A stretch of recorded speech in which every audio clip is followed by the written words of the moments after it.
Honorable Member Sri Imtiaz Jalil.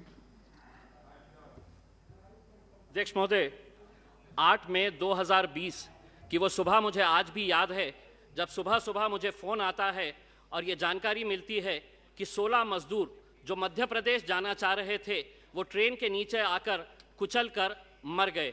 मैं जब वहाँ पर उस जगह के ऊपर पहुँचा जहाँ पर ये मजदूरों की मौत हुई थी, तो वहाँ पर पुलिस वाले थे। मैंने कहा कि कितने लोगों की मौत हुई है, ये बॉडीज़ कहाँ पर किस अस्पताल के अंदर ले जाया गया है। तो मुझे बताया गया है कि ये लाशें अभी भी वहीं पर पड़ी हुई है। लाशों का मतलब ये था कि छोटे छोटे गोश्त के टुकड़े वहाँ पर पुलिस वाले थैलों के अंदर भर रहे थे, ये हालत थी।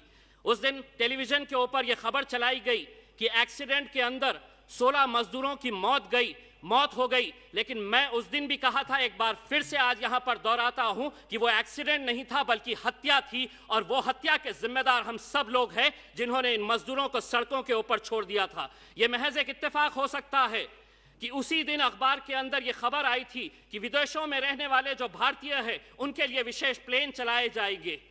क्या ये मजदूरों को हमने मरने के लिए सड़कों के ऊपर इसलिए छोड़ दिया था कि इनकी याद हमें सिर्फ इलेक्शन के वक्त में आती है, और इनके लिए जो विदेशों के अंदर रहते हैं उनके लिए विशेष फ्लाइट्स का प्रबंधन किया गया था।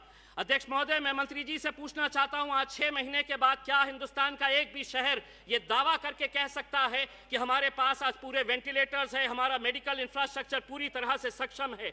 आज भी मंत्री जी, जिस शहर के अंदर वेंटिलेटर्स है, जिस हॉस्पिटल के अंदर वेंटिलेटर्स है, वहां पर डॉक्टर्स नहीं। जहां डॉक्टर्स है तो वहां ऑक्सीजन नहीं, और जहां पर वेंटिलेटर्स भी है, ऑक्सीजन भी है, डॉक्टर्स भी है, तो वहां पर बेड्स अवेलेबल नहीं है। जब हमने आपसे वेंटिलेटर्स के बारे में पूछा तो आपने कहा कि नहीं, थाली बजा लो। जब हमने आपसे पूछा कि डॉक्टर्स नहीं है, ऑक्सीजन नहीं है, तो आपने कहा कि दिया जला लो, अंधेरा कर लो। आज जब जीडीपी इतना गिर गया है तो हम सरकार की तरफ से एक फरमान सुनना चाह रहे हैं कि कब आएंगे वजीर आजम और ये ऐलान करेंगे कि अब सड़कों पर निकलो, ढोल बजाओ और ये ऐलान करो कि उठ जीडीपी, जिस तरह हमने ये कहा था कि गो कोरोना के नाम के ऊपर।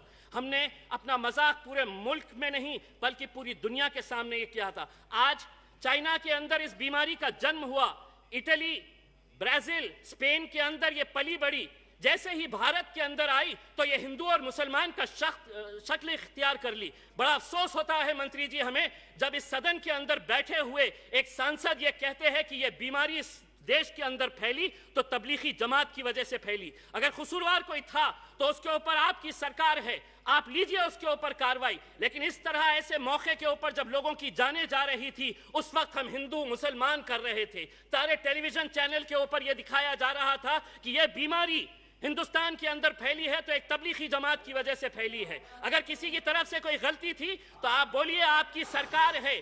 लेकिन हम आपको ये कहना चाहते हैं मंत्री जी, प्लीज कंक्लूड। एक 2 मिनट। अध्यक्ष महोदय, आज हमें मालूम है कि संकट गहरा हुआ है।